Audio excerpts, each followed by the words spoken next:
तुम्हें लगता है मेरे हो मगर मेरे नहीं हो तुम। तुम्हें लगता है मेरे हो मगर मेरे नहीं हो तुम। यकीन कितना भी दिलवाओ मगर मेरे नहीं हो तुम। मेरे हर सुबह पर कब्जा, मेरे हर शाम पर कब्जा, मेरे हर ख्वाब में हो तुम मगर मेरे नहीं हो तुम। नमस्कार दोस्तों, आज हम लोग पीसीबी धमाल पर धमाल मचा के पढ़ेंगे। मैं पहले नंबर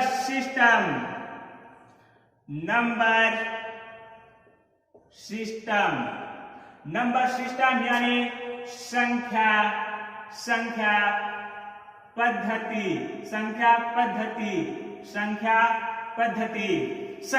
पद्धति। संख्या क्या होती है, सबसे पहले हम जानेंगे संख्या होती क्या है।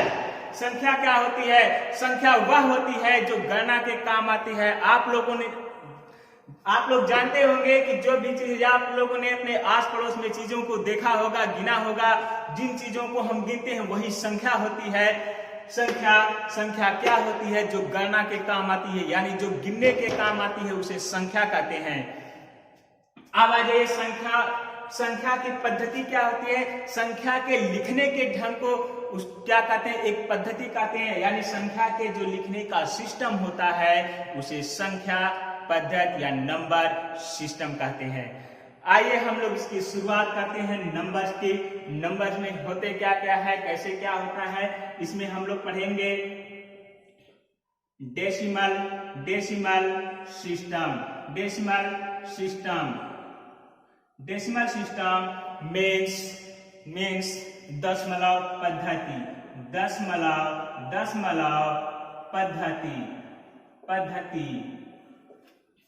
और उसके बाद हमारा होता है बाइनरी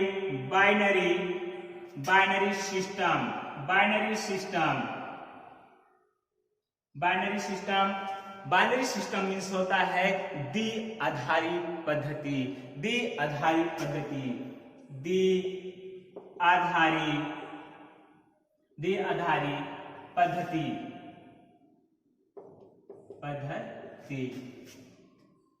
और उसके बाद हमारा आ जाता है इसमें जो है ओक्टा या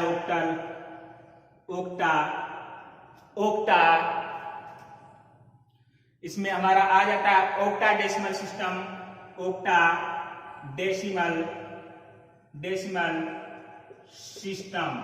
ओक्टा मीन्स 8 होता है। इसका जो बेस होता है वो 8 होता है, इसमें है। और मुख्य रूप से इसको जो है कंप्यूटर में पढ़ना होता है। उसके बाद हमारा जो आता है, इसके बाद जो हमारा चौथा आता है वो हमारा होता है हेक्सा डेसिमल सिस्टम।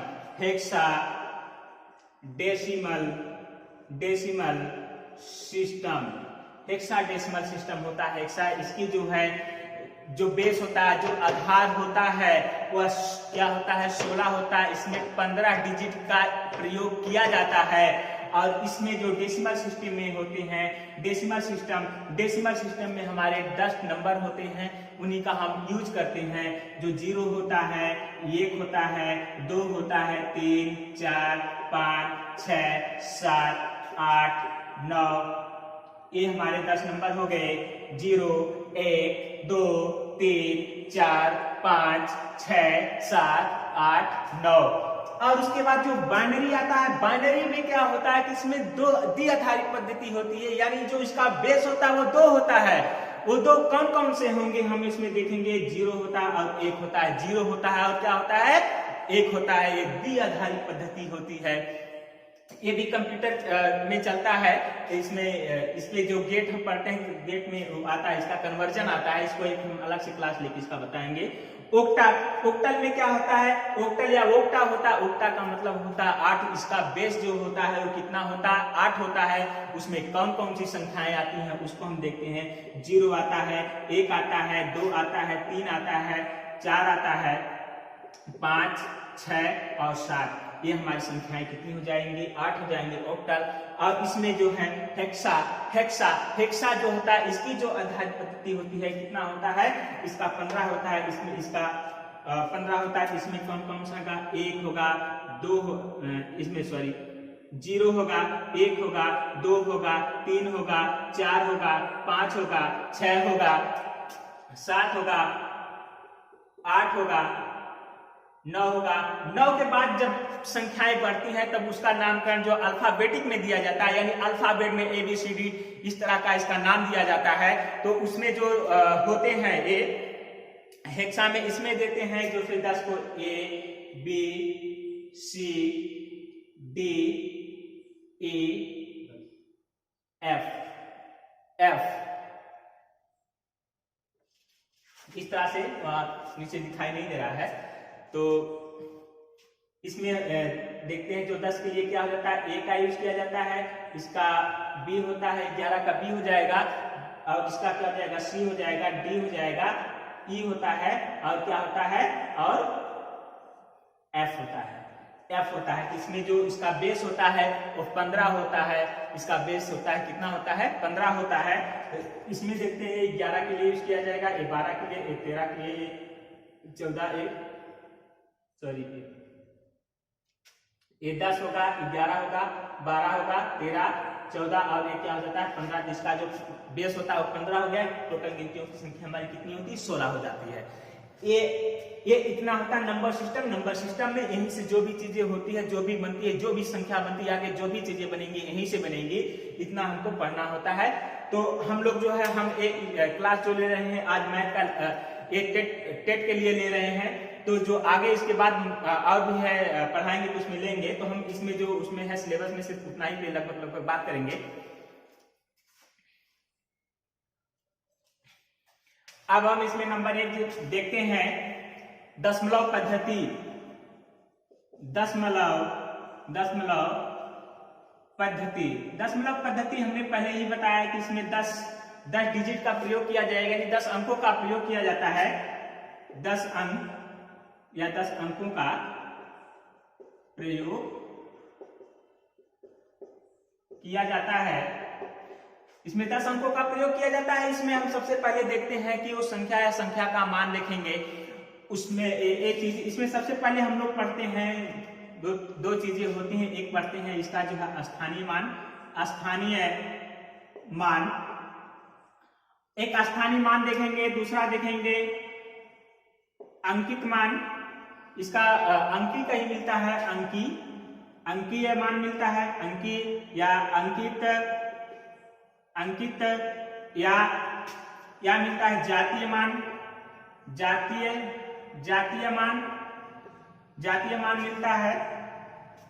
और इसकी जो इंग्लिश होगा वो हमारा होगा प्लेस वैल्यू होती है। और इसकी जो इंग्लिश होगी इसको कहेंगे फेस वैल्यू। क्या होता है, फेस वैल्यू। नाम से अलग अलग जानते हैं, इसका सिनोनिम्स होते हैं सब, लेकिन इसको इंग्लिश में वही जानेंगे कि फेस वैल्यू होता है, ये प्लेस वैल्यू होता है। प्लेस वैल्यू का मतलब हुआ कि संख्या जिस स्थान पे होगी, यानी किस स्थान पे संख्या है उसका मान क्या है, जो उसका मान होगा उसको जो है प्लेस वैल्यू कहते हैं या स्थानीय मान कहते हैं।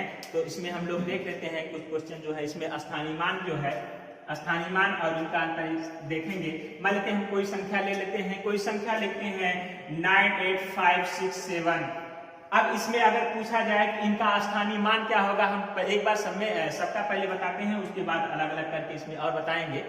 तो इसका स्थानीय मान निकालेंगे तो हम सबसे पहले इसमें क्या देखते हैं, या किस डिजिट पे है, या यूनिट डिजिट पे है, यानी इकाई के अंक पे है। तो क्या बोलेंगे, इसका इकाई का अंक कहेंगे। ये क्या कहेंगे, इसको दहाई का अंक कहेंगे। ये हमारा हो जाएगा सैकड़े का, ये हो जाएगा हजार का होगा, ये हमारा होगा 10,000 पे होगा। तो इसमें इकाई का मतलब होता है 1, दहाई का मतलब होता है 10, सैकड़े का मतलब होता है 100, हजार का मतलब होता है 1000। ये 10,000 का मतलब 10,000, यानी 1 लिख के 4 शून्य हो जाएगा तो 10,000 हो जाएगा। अब हम यहाँ पे देखेंगे क्या हो जाएगा, 7 जुड़े तो ये इकाई के अंक पे है ना, तो हम 1 से क्या कर देंगे, गुणा कर देंगे, तो इसका मान कितना हो जाएगा, 7 हो जाएगा। अब उसके बाद हम आते हैं दहाई पे, दहाई पे आते हैं तो क्या हो जाएगा, 6 गुणे कितना 10, तो कितना हो जाएगा, 60 हो जाएगा। कितना हो जाएगा, इसका मान क्या हो जाएगा, 60 हो जाएगा। अब इसके बाद हम आते हैं सैकड़े के स्थान पे, तो यहाँ पे क्या लिखा है, 5 है, क्या है, 5 है। 5 गुणे कितने से गुणा करेंगे, 100 से, यहाँ पे क्या हो जाएगा, 100, तो एक टोटल कितना हो जाएगा, इसका मान कितना हो जाएगा, 500 हो जाएगा। अब इसी तरह से हम 8 का निकाल लेते हैं, तो 8 गुणे कितना, 1000, तो ये कितना हो जाएगा, इसका मान 8000 हो जाएगा। कितना हो जाएगा, 8000 हो जाएगा। अब इसके बाद इसका जब निकालते हैं 9 का, तो 9 गुणे कितना, 10000, तो कितना हो जाएगा, 10000 हो जाएगा। तो इसका मान कितना हो जाएगा, 90000। 90000। एक सिस्टम भी हम यहाँ पे देखते हैं, अगर इन संख्याओं का हमको विस्तारित रूप पता करना हो या विस्तार रूप पता करना हो, हम क्या करेंगे, इस संख्या को नीचे से उठाएंगे और लिख देंगे, तो इसका जो विस्तार रूप बन जाएगा कितना हो जाएगा, नीचे कितना है, 90000 प्लस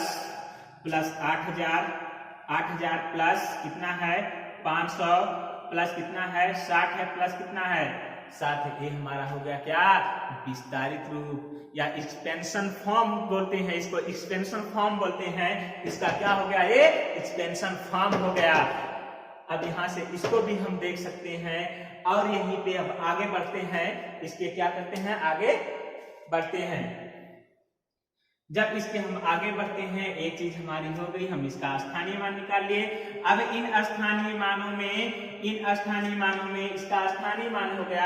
अब हम इसका जो है देख लेंगे, दूसरा क्या देख लेंगे, इसका फेस वैल्यू देखेंगे। फेस वैल्यू यानी इस संख्याओं का वैल्यू क्या है, इसका अपना वैल्यू क्या है। जैसे हमारा फेस होता है ना, हमारा चेहरा होता है, उसी तरह से इनका भी होगा। इनके भी फेस का क्या निकालेंगे, हम वैल्यू पता करेंगे। तो इनकी जो फेस वैल्यू होगी, यानी इनका अंकीय मान या जातीय मान होगा या इसका अंकित मान होगा, उसको क्या करेंगे, हम निकालेंगे। तो अब यहां से देखते हैं, इसका जो है फेस वैल्यू क्या आ जाएगा, 7 का फेस वैल्यू 7 ही होगा। 6 का फेस वैल्यू क्या होगा, 6 ही होगा। और 5 का फेस वैल्यू क्या होगा, 5 ही होगा। और 8 का क्या होगा, 8 का 8 होगा। 9 का क्या होगा, 9 होगा। ये तो हम देख लिए क्या, स्थानीय मान, और क्या इसका जातीय मान या अंकीय मान या अंकित मान यानी फेस वैल्यू देख लिए। अब थोड़ा सा इस क्वेश्चन को थोड़ा टिपिकल करते हैं और आगे बढ़ाते हैं। जैसे इसमें किसी एक संख्या का पूछ लिया जाए और उनका अंतर पूछ लिया जाए, तो हम कैसे लगाते हैं इसमें देखेंगे।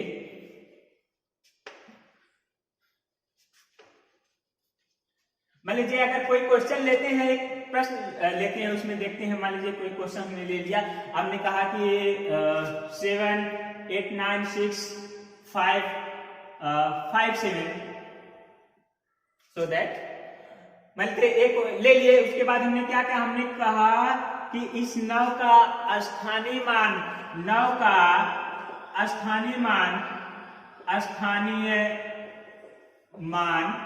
एवं अंकीय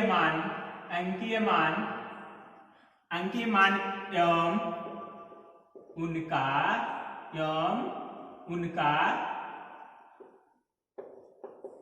अंतर क्या होगा।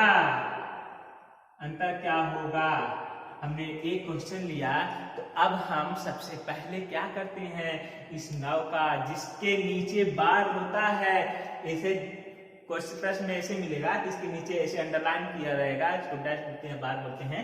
तो क्या हो जाएगा, इसका जो हम स्थानीय मान निकालेंगे। अब यहाँ पे हम लिखेंगे 9 का स्थानीय मान एकदम बेसिक से है, अभी इसका हम ट्रिक भी बताएंगे। स्थानीय मान, अब 9 का जो स्थानीय मान, 9 का स्थानीय मान क्या हो जाएगा। अब देखिए किस स्थान पे, इकाई, दहाई, सैकड़े, हजार 1000 पे है तो यहाँ पे क्या आ जाएगा 9 लिखेंगे, 9 गुणे कितने पे 9 गुणे, या इस तरह से लिख लेते हैं, इसका जो स्थानीय मान निकलना है तो क्या आ जाएगा 9 गुणे इकाई, दहाई, सैकड़े, हजार, यहाँ 1000 से क्या कर देंगे गुणा कर देंगे, कितना हो जाएगा 9000 आ जाएगा। तो इसका क्या हो गया, ये इसका स्थानीय मान हो गया। क्या हो गया, स्थानीय मान हो गया।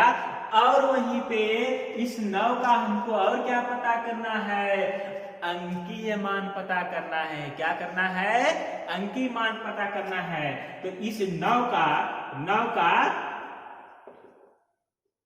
अंकीय मान क्या होगा, 9 का अंकीय मान निकालेंगे। 9 का अंकीय मान क्या होता है तो देखते हैं। तो जो संख्या होता है, जब किसी संख्या का अंकीय मान पूछा जाता है तो उस संख्या का अंकीय मान वही होता है जो वह संख्या होती है।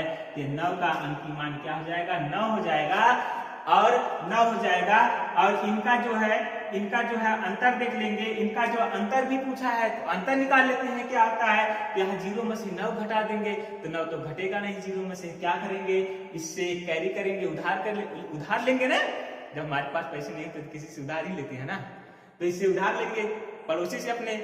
ये पड़ोसी के पास भी नहीं है, बेचारा गरीब है, तो इससे लेगा। अब इसके पास भी नहीं तो क्या करा, इसके पास जाएगा ना। ये कहा ठीक है भाई ले ले, तो ये इसको दिया, फिर ये इसको दिया, या इसको दिया। सिंपैथी है एक दूसरे में। अब यहाँ क्या हो जाएगा, इसके पास 10 हो जाएगा। जब भी कभी भी कैरी किया जाता है, उधार होता है, तो वह 10 की संख्या में जाता है। 10 की संख्या, या नहीं कि 1 ले लिया तो इसके पास 1 होगा, नहीं, ये 10 हो जाएंगे, या 10 के संख्या में जाता है। जहाँ 10 हो जाएगा, 10 में से 9 घटाएंगे तो क्या बचेगा, 1 बच जाएगा। अब इसके पास कितना बच गया, 9 बच गया। क्या बच गया, 9 बच गया। इसके पास कितना बचेगा, 9। इसके पास कितना बचा 8। तो इनका जो अंतर आएगा,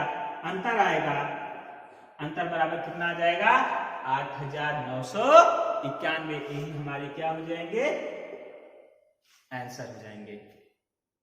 एक चीज यहां से पूछी जाती है, एकदम बेसिक है। और अब आगे जो इसमें बढ़ते हैं, संख्याओं के अगले क्रम में आगे यहाँ पे हम बढ़ते हैं, देखते हैं।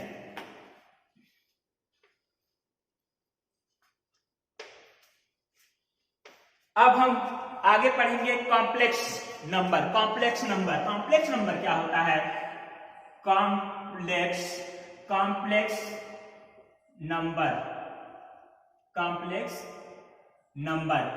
नंबर को की जो हिंदी होती है सम्मिश्र संख्या होती है।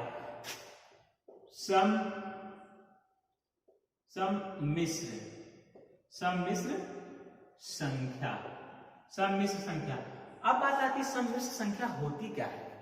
इसको ये सम्मिश्र या कॉम्प्लेक्स का मतलब ही था, इसमें हो सकता है सम्मिश्र का मतलब इसमें 2 चीजें मिली होंगी ना, तो उसमें वो 2 चीज क्या होती है, या वो 2 संख्याएं क्या होती है जो मिली होती है, इसको कॉम्प्लेक्स नंबर बोलते हैं। तो इसमें जो संख्याएं होती हैं, एक तो हमारा होता है वास्तविक संख्या,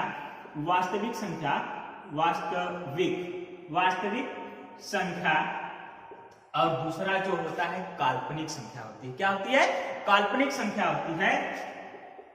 काल्पनिक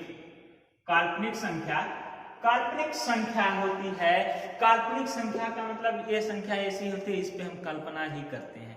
चांद तारों को तोड़ लाएंगे तो हम क्या तेरे कदमों में सजाएंगे, तो वही एक कल्पना ही हो जाएगा इसमें भी। तो ये वास्तविक संख्या क्या होती है। वास्तविक संख्या एक ऐसी संख्या होती है जिस संख्या को हम गिन सकते हैं या गणना कर सकते हैं, या जिन संख्याओं को हम नंबर लाइन पे क्या करते हैं, प्रदर्शित कर सकते हैं, उसको हम क्या कहते हैं, वास्तविक संख्या कहते हैं। क्या कहते हैं, वास्तविक संख्या कहते हैं। ये होता है हमारी वास्तविक संख्याएं होती हैं। वास्तविक संख्याएं जो होती हैं वो क्या हो सकती हैं, वो संख्या 0 हो सकती है, और 0 से क्या होता है, माइनस इनफाइनाइट से लेके और कहां तक, इनफाइनाइट तक, यानी प्लस तक क्या होंगी।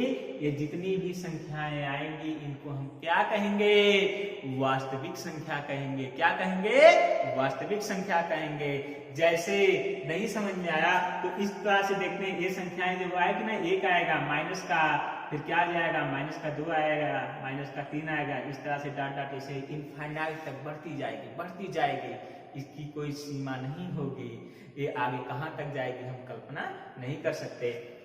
और इसमें क्या होगा, इसमें होगा 1 होगा, 2 होगा, 3 होगा, ऐसे ये भी इनफाइनाइट तक जाएगी, इसकी भी हम कल्पना नहीं, कहाँ तक जाएगी नहीं पता कर सकते। तो इसको वास्तविक संख्या को समझ लेते हैं। और थोड़ा सा जैसे एक 0 होता है, इस 0 के अगर हम बाएं चलते हैं तो क्या होती है, संख्याएं माइनस में आती हैं। क्या होती है, माइनस में आती हैं, माइनस में आती हैं। तो यहाँ पे क्या हो जाएगा, -1, -2, -3, माइनस का क्या हो जाएगा, 4 हो जाएगा। और ये क्या हो जाएगा, ये प्लस में आएगा तो 1 प्लस को शो नहीं करते हैं, 2, 3, 4, इसी तरह से संख्याएं बढ़ती जाएंगी। यही हमारी क्या होती है, वास्तविक संख्या होती है। काल्पनिक संख्या क्या होती है, अब जिन संख्याओं का हम कल्पना करते हैं उसे क्या कहते हैं, काल्पनिक संख्या कहते हैं।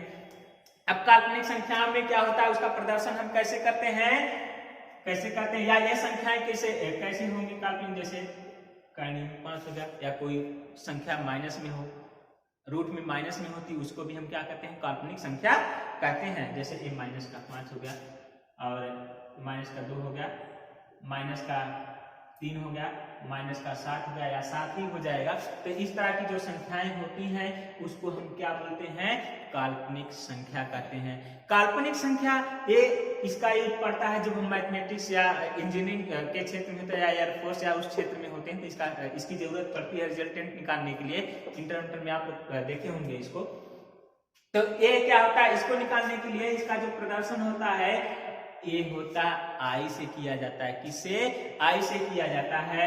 ये हमारा जो आई होता है आयोटा होता है। क्या होता है, आयोटा होता है, इसको कहते हैं आयोटा। इसका रिप्रेजेंटेशन जो होता है वो आई से होता है। ये आई हमारा जो होता है आयोटा होता है। अब उसके बाद हम देखते हैं इस आई के का जो स्क्वायर करते हैं तो आई स्क्वायर बराबर क्या होता है, माइनस का 1 होता है, माइनस का 1। अब जब हम इसको रूट वहां पे खत्म करेंगे, स्क्वायर खत्म करते हैं तो क्या हो जाएगा, वो कोई वैल्यू क्या आ जाएगी, रूट में आ जाएगी। ये तो क्या आ जाएगा, माइनस का 1 आ जाएगा। जब ये माइनस का 1 आ जाता है तब इसी को जब हम खत्म करते हैं तो क्या आता है, वो टाइप रहता है। अगर मान लेते हैं हमारी कोई संख्या है, मान लेते हैं कोई संख्या माइनस का 4 है, माइनस का 4 है, तो इसको हम रूट से खत्म करते हैं तो क्या आ जाएगा, तो यहाँ पे जो आ जाएगा इसके साथ में, तो इस तरह से इसको सॉल्व करते हैं। माइनस यहाँ पे 4 ले लेंगे, गुणे माइनस का 1, अब ये चीजें जो भी आएगी निकल जाएगी, 4 निकल जाएगा, तो यहाँ पे हमारा क्या आ जाएगा, ये रूट से निकल जाएगा, क्या आ जाएगा, 2 आ जाएगा। इसको इस तरह से निकाल के बता दे रहे हैं। यहाँ पे क्या करेंगे, 2 गुणे 2 करेंगे तो इसका जो पेयर हो जाएगा, इसकी पावर कितना है, 2 है। अगर यहाँ पे कोई पावर नहीं दी हो, यहाँ पे कुछ नहीं हो, तो इसका मतलब हम समझते हैं क्या होता है, 2 होता है। हमेशा इसकी पावर कितनी होगी, 2 होगी। तो यहाँ पे जब 2 पावर होगी चीज निकलेगी, किसमें, जोड़े में निकलेगी ना, ये 2 हो जाएंगे। आई इनवर्स है तो ये क्या है, अंडर रूट में आई है, तो 1 का मान हमेशा 1 ही होता है। माइनस में तो माइनस बराबर क्या, हमने आई का इसको खत्म कर देंगे तो क्या आ जाएगा, आई आ जाएगा। तो यहाँ पे क्या आ जाता है, आई लग जाएगा। ये क्या हमारा हो जाएगा, यही होता है हमारा इमेजिनरी नंबर। यानी इसको वास्तविक संख्या को रियल नंबर बोलते हैं, रियल नंबर। और इसको बोलेंगे इमेजिनरी नंबर।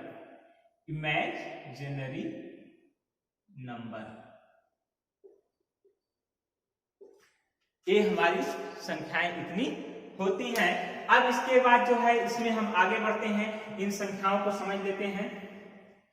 जितनी भी इमेजिनरी नंबर में जितनी भी अपरिमेय संख्याएं होंगी सभी आ जाएंगे। सभी अपरिमेय संख्याएं एक इमेजिनरी नंबर होती है, या सभी इमेजिनरी नंबर जो होते हैं या काल्पनिक संख्या जो होती है क्या होती है, एक अपरिमेय संख्या होती है।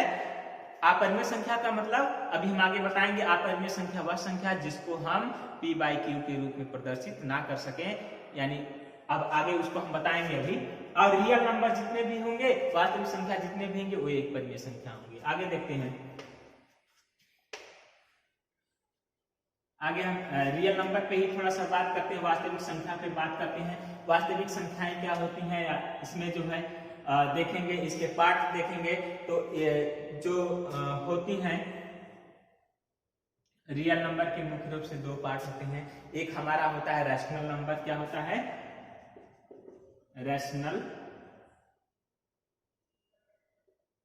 रैशनल नंबर होता है। दूसरा हमारा जो होता है इंटीजर होता है, क्या होता है, दूसरा होता है irrational number, rational irrational number होता है। अब इसमें जो होता है इरेशनल का मतलब जो अपरिमेय संख्या, ये होता है परिमेय संख्या, ये होता है परिमेय संख्या। परिमेय संख्या ए होती है, अपरिमेय संख्या अपरिमेय संख्या होती है। परिमेय संख्या क्या होती है, एक ऐसी संख्या, परिमेय संख्या वह संख्या होती है जिसको हम p बाई q के रूप में प्रदर्शित कर सकते हैं, उसको हम क्या बोलते हैं, परिमेय संख्या कहते हैं। परिमेय संख्या का मतलब जो p बाई q के रूप में क्या किया जाता है, शो किया जाता है, प्रदर्शित किया जाता है, डिनोट किया जाता है, निर्दिष्ट किया जाता है। और उसमें जो होता है यहाँ पे जहां q बराबर 0 नहीं होता है। अगर q बराबर 0 आ जाएगा तो वह परिमेय संख्या नहीं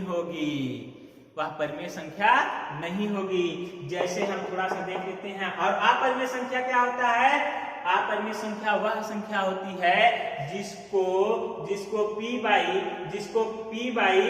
q के रूप में प्रदर्शित नहीं कर सकते हैं, शो नहीं कर सकते हैं, उसको हम अपरिमेय संख्या कहते हैं। इसमें कुछ उदाहरण ले लेते हैं, एग्जाम्पल कुछ ले लेते हैं। जैसे 2/7 हो गया, 6/8 हो गया, ये क्या है, परिमेय संख्या है। 3 है, 0 है, 8 है, -3 है, ये सब क्या है, परिमेय संख्या है।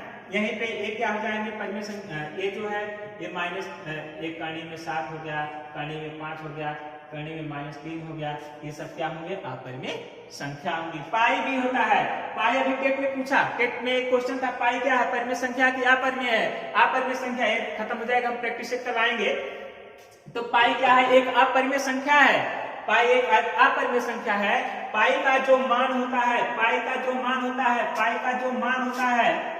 का लगभग होता है 3.14215 लमसम ऐसे चलता रहता है। इसको जो अगर यही चीज अगर दे दिया, जो पाई का मान अगर 22/7 दे दिया, ये लगभग में होता है, एग्जैक्ट नहीं होता। अगर वो 22/7 दे दिया, तो अगर 22/7 को पूछ दिया कि ये क्या परिमेय, क्या बनना, तब एक परिमेय संख्या होगी। तब क्या होगी, ये परिमेय संख्या होगी। अगर वह पाई दे दिया, केवल और केवल पाई देता है या इस तरह से देता है, जो संख्याएं आसान होती है, तो उसको हम क्या बोलेंगे, अपरिमेय संख्या कहेंगे। क्या कहेंगे, अपरिमेय संख्या कहेंगे। और इन परिमेय संख्याओं का जो इसके भी कुछ पार्ट होते हैं, इन पार्ट को देख लेते हैं थोड़ा सा। इसके भी जो रैशनल नंबर होते हैं, परिमेय संख्या, ये क्या होते हैं, इसके भी पार्ट होते हैं। रैशनल नंबर के जो पार्ट होते हैं हमारा होता है, एक तो होता है फ्रैक्शन होता है। फ्रैक्शन का मतलब होता है भिन्न होती है। दूसरा होता है इंटीजर होता है, इंटीजर का मतलब पूर्णांक होता है, पूर्णांक होते हैं। अब फ्रैक्शन क्या होता है, एक अलग अलग, इसके भी पार्ट हैं और ये भी होता है। और देख लेते हैं इंटीजर क्या होते हैं। इंटीजर इसके भी पार्ट होते हैं, यहीं पे हम इसको समाहित कर देंगे। जो इंटीजर होता है, जो नेगेटिव जो होती हैं, नेगेटिव इंटीजर होती हैं, इस तरह से नेगेटिव ऐसे लिख देते हैं, नेगेटिव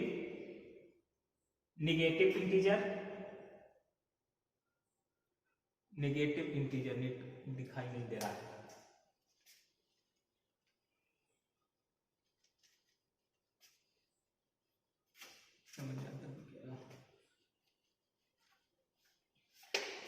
अब नेगेटिव इंटीजर जो होता है, या इंटीजर को हम देखते हैं, इंटीजर यानी पूर्णांक को हम देखते हैं कि इंटीजर दो तरह, इसमें जो इंटीजर क्या क्या होते हैं इसमें देखते हैं, इसके कितने भाग होते हैं इंटीजर के। इंटीजर यानी पूर्णांक के कितने भाग होंगे, एक तो होता है ऋणात्मक संख्या, ऋणात्मक पूर्णांक या इंटीजर। हमारा एक दूसरा जो होता है शून्य होता है, क्या होता है, शून्य होता है, यानी इसको क्या बोलते हैं, जीरो, शून्य यानी क्या हो जाएगा, ये जीरो हो जाता है हमारा। और एक होता है धनात्मक, क्या होता है, धनात्मक पूर्णांक। धनात्मक पूर्णांक, इन तीनों चीजों को मिला के हमारा क्या बनता है, इंटीजर बनता है, यानी पूर्णांक बनता है। क्या बनता है, पूर्णांक बनता है। ऋणात्मक में जैसे हो गया, हमने बताया था कि अभी कि माइनस का एक हो गया, माइनस का 2, माइनस का 3, माइनस का 4, माइनस का 5, ऐसे सो ऑन बढ़ता चला जाएगा। पॉजिटिव में क्या होगा, 1 होगा, 2 होगा, 3 होगा, 4 होगा, 5 होगा, ऐसे बढ़ता जाएगा। तो जितनी भी संख्याएं, धनात्मक संख्याएं और ऋणात्मक संख्या और जीरो को मिला के हमारा क्या बनता है, पूर्णांक बनता है। इसको क्या बोलते हैं, इंटीजर कहते हैं। और आज हम एक क्लास यहीं पे समाप्त करते हैं। कल